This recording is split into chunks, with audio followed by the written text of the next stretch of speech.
30 years ago, if you mentioned Vietnam to someone in Britain, they'd probably think of Hollywood movies about the Vietnam War and not much else.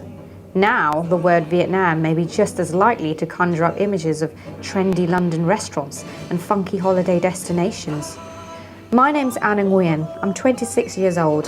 I currently live in South London, and I was born and raised in Lewisham. And both my parents are Vietnamese refugees who came over to the UK in 1975. We are among 30,000 Vietnamese who now live in Britain. How well do British people understand how Vietnamese people came to be living here? How much is known about the issues they have faced? This film explores these issues, focusing on the Vietnamese community in London, especially in Lambeth. We hope that by sharing these stories, future generations will understand this community better and how they triumphed over hardship to build successful lives for themselves in London today, especially for their children.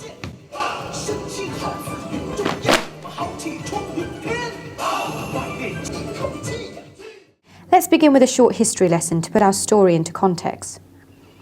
From 1883, Vietnam was a French colony. During the Second World War, when Japan occupied the country, Vietnamese nationalist and communist leader Ho Chi Minh used the opportunity to fight against the weakened French. By the end of the war, his communist-dominated Viet Minh controlled large swathes of northern Vietnam and enjoyed considerable influence in the south, and in 1945, he declared independence for the whole of Vietnam. This move prompted the British to get involved. Alarmed at the sight of communist, anti-colonial regimes springing up in Asia, they hurriedly sent troops into South Vietnam to keep the Viet Minh at bay in Saigon until the French could get back. The French returned to their former colony and fought the Viet Minh, who were determined to make Vietnam an independent country. Now French tanks in action, for this is Indochina, where the 7-year struggle against the Viet Minh still goes on. These pictures give a glimpse of the recent battle near Dien Bien Phu, with French Union forces counterattacking at vital points in an effort to halt the enemy offensive. The war raged for 9 years until 1954, when a French loss at the Battle of Dien Bien Phu finally prompted them to abandon their colonial dreams and withdraw from Vietnam.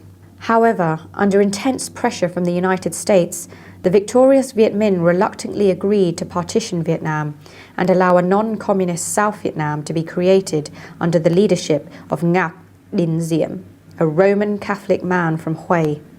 Before long, conflict broke out between Diem's regime and the large sections of the rural poor population of South Vietnam, which had supported the Viet Minh. They formed a new armed force called the National Liberation Front, also known as the Viet Cong. Eventually, this conflict developed into an all-out war, with the anti-communist South Vietnam regime backed by the US on one side, and on the other, the National Liberation Front and its local supporters, backed by North Vietnam, which in turn was backed by China and the Soviet Union. Millions of ordinary Vietnamese people suffered terribly in this conflict, which is widely known as the Vietnam War. Trong những năm 1963 đến năm 1974 đó, tuy rằng trong điều kiện rất khó khăn, ăn đói mặc kém như thế, và ngoài ra chúng tôi còn chứng kiến những cảnh như là bom rơi đạn nổ, thế thì bao nhiêu người thân, bạn bè anh em đã phải chết dưới bom đạn của Mỹ trong thời gian đó. I was an older soldier, and every day I had to assist the priest to conduct the funeral, and I could see, almost every day, every single day, there was a funeral, and you can see that these people, they were killed in the battlefield, and their body were brought to the church for the final ceremony. And because of it, I knew too many people, they were killed, and they were the bad memory of the world.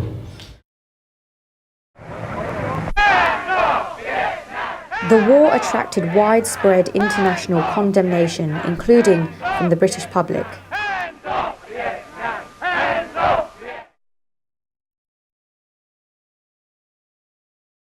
Saigon, April the 30th, 8 o'clock. The last American helicopter on the roof of the American embassy prepares to lift off the last of the evacuees fleeing before the advancing communist armies. And then, shortly after midday, came the climax of 30 years of fighting. The first North Vietnamese troops entered the city packed into trucks that flew the red and blue flag of the Communist Provisional Revolutionary Government, the PRG. Eventually, the war ended in 1975 when North Vietnamese troops entered Saigon. Not everyone saw defeat so optimistically. This officer shot himself in front of the Soldiers' Monument a couple of hours before the communists entered the city. Panic broke out among sections of the South Vietnamese population, especially those who had supported the US. This included a large proportion of Catholics, many of whom had left North Vietnam in 1954 when the country was partitioned. Members of this group left immediately if they could, others left later. 1 year later, we began to see that it's not, what, we could expect. This time, very, very hard time. All kind of control, no more freedom, everything that, you have to ask for. Before you didn't ask for these things, so now everywhere you go, you have to have permission, and you have to queue up for something very basic, like just a little bit of rice or food or anything. You have to line up from 5-6 o'clock in the morning, and it is there's something is completely different and completely unacceptable. Sau khi năm 75 nhiều lính bộ đội vô miền Nam họ mới ngỡ ngàng, tại sao miền Nam mà họ giàu sang như vậy mà tại sao mình phải là giải phóng họ, thì họ rất là thất vọng. Tại vì trước đây họ lúc nào họ cũng nghĩ miền Nam là rất là nghèo hơn miền Bắc nhiều, không có gì hết. Nhưng khi miền Nam họ rất là quá ngỡ ngàng về tivi rồi máy rồi về phương tiện di chuyển nó quá đầy đủ so với miền Bắc. Thành thử họ thất vọng, rất là thất vọng, nhưng mà họ không nói gì được hết. It's very hard because there's two main reasons. One, we were traditionally a Roman Catholic. Secondly, it's all my relatives, my immediate family, like my granddad and my uncle, is all serving in the South Vietnamese government. So when the communists took over, we wasn't allowed to do anything. And a lot of my uncle and my granddad and my cousin all been sent to prison. They call them a re-education camp. In other words, it's a prison. Within a couple of years, a second distinct group of refugees emerged, ethnic Chinese from Saigon, considered by the communist regime to be the beating capitalist heart of South Vietnam. This group's capitalist tendencies made them a particular target for the new regime, with some being sent to new economic zones. These zones, located in remote rural areas, were close to being prison camps. After they took everything from you, then for those who are businessmen, those who are so-called professional, like doctor, nurse, teacher, if you work in the bank, accountant, lawyer, etc., they say now is your turn to go to grow your own food. So they rang you up in the middle of the night and take you to so-called new economy zone, actually in the forest where there's no farming land. You have to do all your work. No medication, no food, you have to go your own. Now, being city dweller, no way you can survive. Seeking to avoid these camps and the increasingly harsh social and economic conditions, many ethnic Chinese people from Saigon fled the country. Then many couple friends getting together, and so all the jewelry, and then we bought a small fishing boat and then sailed out in the hope that we can get to Thailand or Indonesia, Singapore. Although we know the risks that go out to the sea, but at least we have some chance to get somewhere and we can survive. If we stay, no way. By the late 1970s, tensions were building between Vietnam and their former ally China. In 1978, the Vietnamese government began pressurizing ethnic Chinese people living in the provinces bordering China to leave. Tens of thousands streamed across the border into China. When Vietnam invaded Cambodia to stop Pol Pot's regime from killing Vietnamese people, tension between the two countries became worse. China was supporting Pol Pot and was furious at Vietnam's invasion.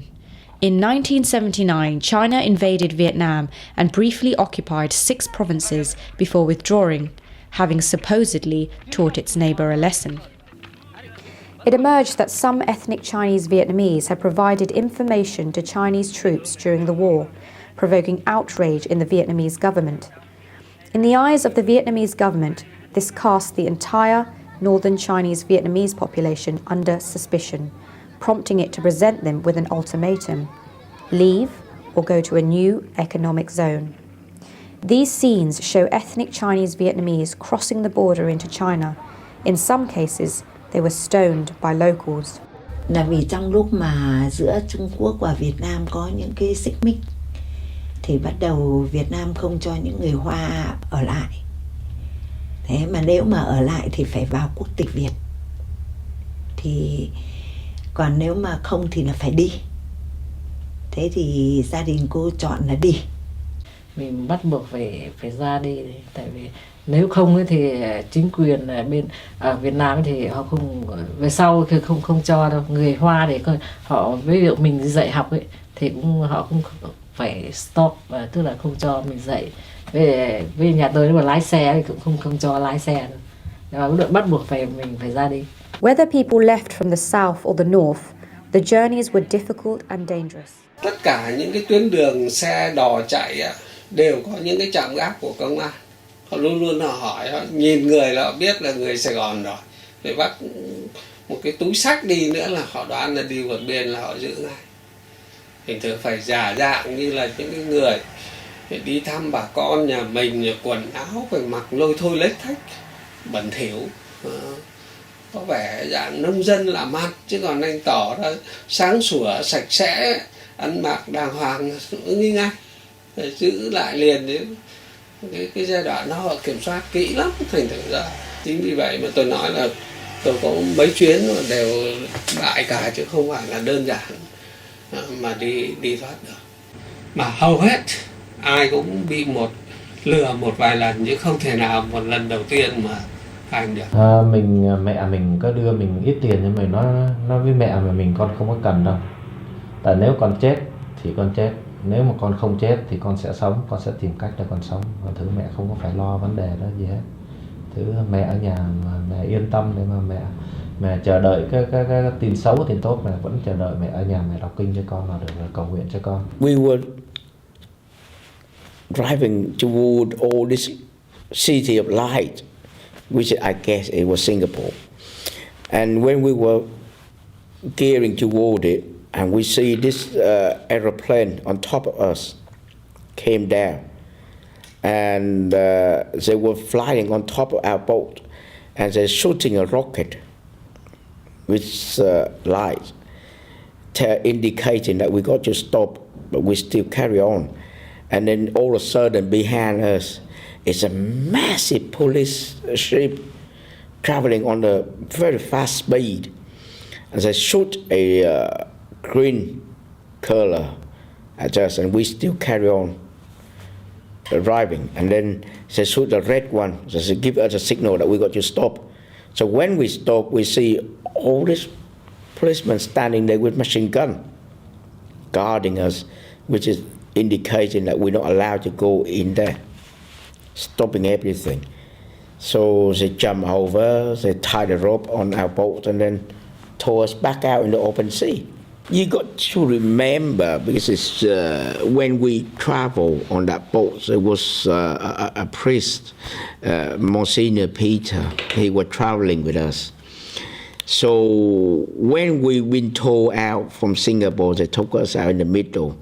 So we make peace with God, we make peace with our ancestors, we make peace with everybody. And we ask the priest to bless us all in case we die, you know. So at the end of the day, you got to come in term and accepting it. Yes, I think it more of death than living then, because we were on the verge of dying. You know that 99% that you die. Being very young, being vulnerable, you know that you never going to see your family again. You know, all this emotional feeling is, all I want is, so I wish we can be arrested and take it back, and then I never go to live the country again because of my family. And I don't know, all this feeling all of a sudden flood back into your memory. Oh, I remember my mom cooking, and it was so cold and so hungry. So I wish I could have my mom cooking. In some cases, the vulnerability and desperation of those who fled by sea drew out some of the worst aspects of human nature. There are many stories of people being cheated out of their savings by corrupt boat organisers, of immigration authorities in neighbouring Asian countries towing leaking boats full of people away from the safety of land and out to sea, and of attacks by Thai pirates. We got to the boat and we boarded it. About 300 people on a 30-foot boat. I mean, absolutely swarming with people. And no sooner were we on the boat than our fishing smack disappeared. He was terrified that they would jump off onto his boat and sink it.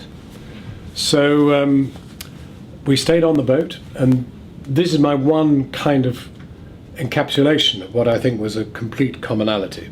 And that was that there were indeed racketeers, that everybody on the boat had given every stick of jewellery, gold, even their fillings, to pay for the trip. And they had been told that when they got to Malaysia, they would get American passports and they would be facilitated to go to California. And we arrived off the coast of Malaysia. The people on the shore, who were Malays, pushed us back out again, and we turned sideways to the waves that were coming in. So anyway, I jumped into the sea, my cameraman jumped into the sea, and we pulled ropes to get it back in again. And we told everybody to jump and get off onto the shore as quickly as they could. There were very, very angry Malay mobs on the shore. They pinned me and my cameraman down, beat us up. They beat up a lot of the people who came in. And then the police arrived, and then the UN arrived, and everybody was taken away, and we were locked up. We were rescued by the British consul, but they were rescued by nobody. And of course, there was no American ambassador there, there were no passports, and there was no route to California. And many of them stayed in Pulau Bedong in the big detention camp there for many, many years. But there are also stories of compassion. A handful of nations were responsible for saving the majority of Vietnamese boat people at sea. Britain was one of them. We fled the country in 1979 on a little boat, and at sea, basically we encountered some Thai pirates who jumped onto our boat and started punching holes into our boat, and started fighting the Vietnamese people, and they wanted to basically take all our gold and possessions so that they could jump back out, and they were just pirates, you know. So basically we were at sea for about a month or so, and then along came a ship called Entelina, a big oil tanker, and it rescued us because the boat that we were on was sinking, and we had to actually jump onto the Thai pirates' boat to prevent us from sinking completely. It was horrific because there were lots of fighting, lots of babies being thrown off the boat and everything, and so that's how I got my name. The ship that rescued us is called Entelina, and my parents wanted to name me that just in remembrance of what we went through. and it's a lovely name, and I do like being called Entelina. Those lucky enough to be saved at sea then had to stay in refugee camps until they could be relocated to countries that would accept them permanently. Some of these camps, especially those in Hong Kong, became notoriously violent and drug-ridden. People live in camp like Hong Kong. They see a lot of killing in the camp. They live with that. And they see, oh, it's normal. I have to kill to survive. It's like a cat's got to eat a mouse. That's a habit. Or a tiger have to eat a living animal to live. And that's how people see the everyday life. And when they come to England, they didn't realize, oh, I come to England, it's a safe country now. It's okay, but I do what I want. 99% of these people come from this sort of camp and end up a criminal in one way or another. It goes round the circle. So it needs to help them to break away that circle. Mrs. Thatcher's government reluctantly allowed 10,000 Vietnamese refugees into the UK. It was nervous about allowing large numbers of Vietnamese people in, partly due to a fear that the British public would react badly to them being given council housing, and partly due to her fear that they would concentrate in certain areas and fail to integrate. Hence, Vietnamese refugees were dispersed around the country. Nhưng mà chỉ một thời gian sau, 2 năm thôi, thì người Việt Nam mình định cư khắp nơi ở trên nước Anh cả buồn và lạc lõng. Cho nên họ bỏ tất cả những nhà cửa tốt ở những cái nơi đó để họ kéo về London. Nhưng mà cái nơi mà họ kéo về đông nhất là Hackney. Là bởi vì Hackney cái thời kỳ đó đó được người Anh người ta gọi là rough borough, tức là cái nơi mà nó hơi nhốn nháo. Chính vì vậy mà ở thành phố Hackney là cái thành phố mà đông người Việt tị nạn nhất. Sau đó đến Lambeth. Settling in Britain was difficult for Vietnamese people, especially those from rural areas of the north, as they had little contact with the West, couldn't speak English, and had few work skills that were relevant in Britain's modern industrial economy. Thế trong lúc cô ở Hồng Kông, trước khi được bảo là đến cái ngày đi, thì nào cô đi mua muối, mua nước mắm, mua gạo, mua bát, mua đũa, bảo nước Anh làm gì có bát đũa. Tưởng là người Tây thì người ta ăn phông xét mới nị dao, chứ làm gì có ăn đũa bát. Cô mua đầy đủ. Thế sao mà thôi mình cứ mua thật nhiều muối, là vì ở trong trại cái lúc ấy nhiều người bị thiếu muối mà phù hết người. Thế là cô sợ, cô bảo thôi sang đến nước Anh không biết thế nào, thôi mình cứ mang nhiều tí muối đi thì có gì không lo. Sang đấy lại không biết tiếng Anh. Thế sao phải đi, đến khi vào trong trại cái gì cũng có, gạo nhiều quá, cái gì cũng có, đũa bát đầy đủ. The first impression I came to England, it was a very, very cold winter. And when we landed, I thought, this is it. And you know, when I was on the coach, they're taking us from Heathrow to Kent, and I looked at the countryside, and I thought, Christ, I can only see this in a Christmas card. I actually see it now, and this is real life. I'm going to buy a pullover. I'm going to buy a pullover shirt. I'm going to buy a shirt. I'm going to buy a shirt. I'm going to buy a shirt. Coat. I'm going to buy a coat.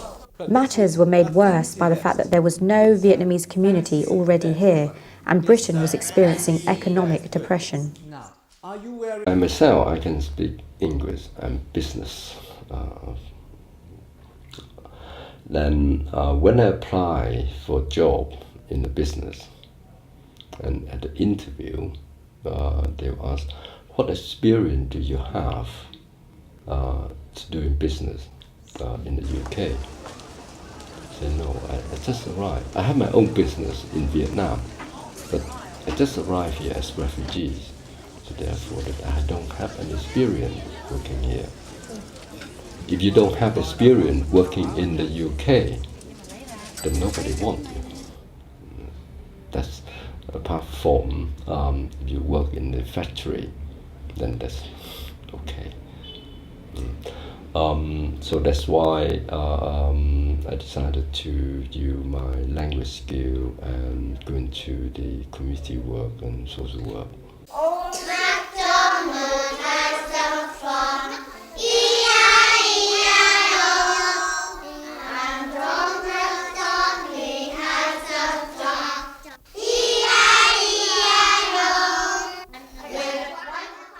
But despite the difficulties, many Vietnamese people were encouraged by the warm receptions they got from British people and by the support provided by the British state.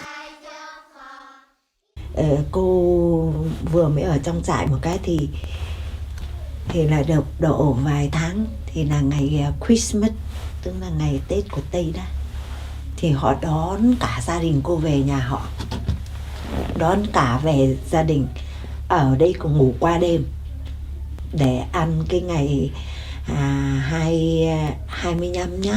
Cô bảo làm sao họ tốt thế này, họ không sợ mình là người tị nạn, gọi là người poor people mà, thì sao họ lại tốt với mình thế, lại cho mình ở hẳn một cái buồng của họ mà họ không sợ mình lấy cái này cái kia của họ sao?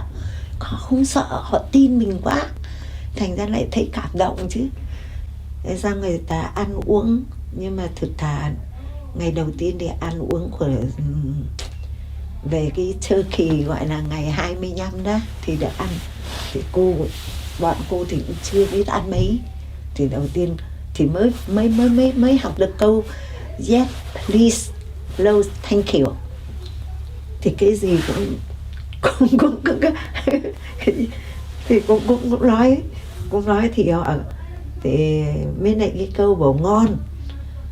Thế đến khi càng bảo ngon thì họ lại càng tưởng là mình thích ăn, họ lại càng cho nhiều quá.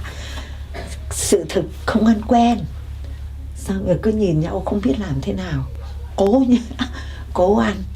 Nhưng mà bây giờ ăn thì lại thấy ngon cháu, bây giờ ăn thì thấy ngon, mới đầu ăn không ngon.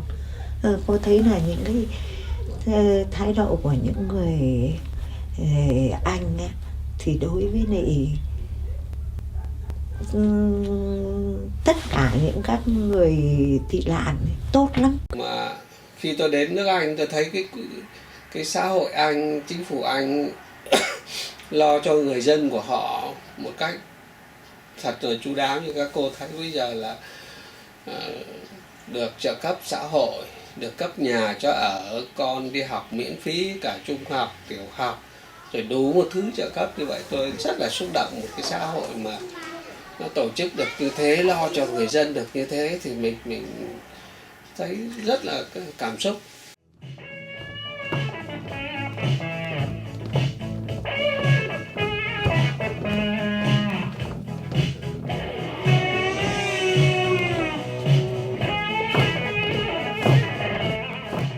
But even with all the support, many still struggle to find work and learn the language. For so many first-generation Vietnamese, their real victory has been the outstanding success of their children. My parents were machinists when they were younger, when we were younger. And so if you think about all the restrictions that they've had, how likely is it that they would ever be, working in a professional career? So to me, them seeing their children graduate is their sign of success, and they can finally be proud of something. Tôi thì chỉ có 3 đứa con, 2 gái 1 trai, thì là cũng tương đối nhẹ nhàng.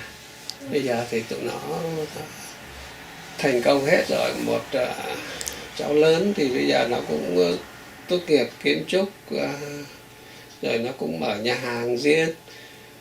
Chồng nó cũng làm kiến trúc sư. Còn đứa con gái thứ hai thì thành công hơn. Nó rất là thành công về nhiều mặt. Bây giờ nó cũng là một trong những người thành công nhất ở Anh Quốc. Cơ sở của nó khá lớn, khu nhà của nó cũng rộng, bằng suốt từ đây sang con đường bên kia cả một cái thu nhập của nó cũng vào vài triệu phú rồi, nó rất là thành công. I think that those original Vietnamese immigrants were unbelievably motivated. They had to be motivated to survive the horror of what was involved in being a Vietnamese migrant. You had to brave the southern seas in horrible ships, boats, very inadequate boats. And even then, even when you made landfall, wherever it was, whether it was Malaysia or anywhere else, you would suffer. You would suffer detention in all sorts of very inadequate refugee camps. And I believe that in those circumstances, they brewed within their souls a determination that whoever came after them, their own children, would never suffer like this again. And that's a huge driver. I feel, I hate to say it, but I feel more British. I wish I felt more Vietnamese. I need to know more about my Vietnamese side, so I'm determined to do that.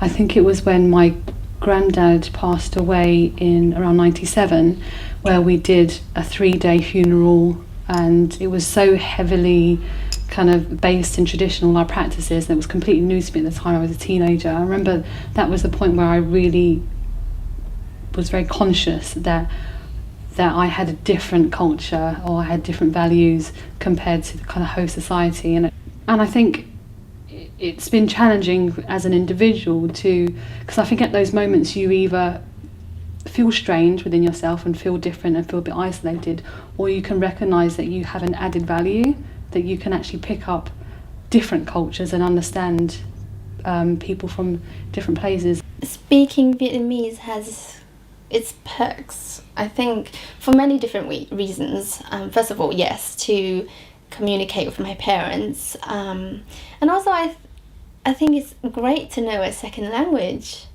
It's I think it's wonderful to know, an extra skill. At the same time, it's quite hard for me to communicate in Vietnamese sometimes, because I don't know, I just feel like it's sometimes I feel it's just really hard to get some words out, and it's because I have to think for a long time about the words that I want to say, but it's also because I don't know, there's just something about Vietnamese that makes me feel uncomfortable speaking it in a serious manner. I think we don't have any regrets about leaving Vietnam, because without my dad leaving Vietnam and my mum setting up a life in the UK like this, we wouldn't be able to send money back home to my aunts and uncles. And they said to my mum, "Where do you want to go?" And she said, everyone was choosing America, everyone was choosing Australia. No one wanted to go to London because it was really cold, and my mum was the only one who wanted to go to London.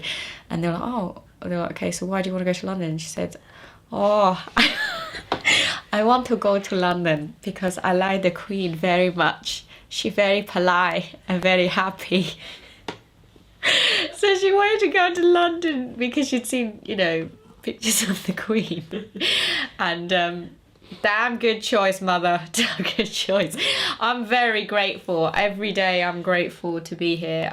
She had a huge dream to one day be in London and have a family, and for all of us to go to university, and she achieved that dream. That's amazing. From someone that is just in the paddy fields and has nothing, no clothes on her back, to something really epic. And that just proves to me that anything is possible. Anything is possible.